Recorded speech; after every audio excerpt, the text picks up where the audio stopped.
Ukraine's capital is facing a large-scale Russian missile and drone attack. Thousands of people have been sheltering in metros and bunkers. At least 5 districts of Kyiv have been targeted. Dnipro and Poltava in central Ukraine have also come under Russian fire.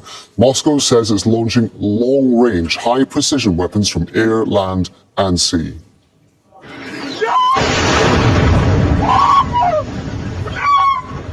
And these were the scenes in Kyiv overnight. At least 13 people have been killed. More than 90 others have been injured.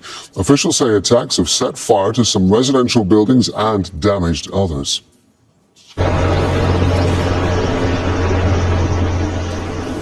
Rescue efforts are underway as day breaks in Ukraine. Emergency crews have been pulling victims from beneath the rubble.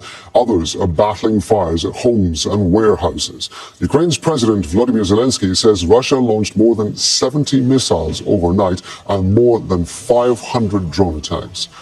And Russia says those attacks are in response to a series of Ukrainian strikes deep inside Russian territory.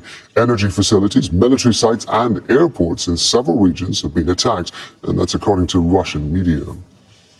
One of the places hit was an oil refinery in the Russian city of Ufa. The site's more than 1,300 kilometers from the front line.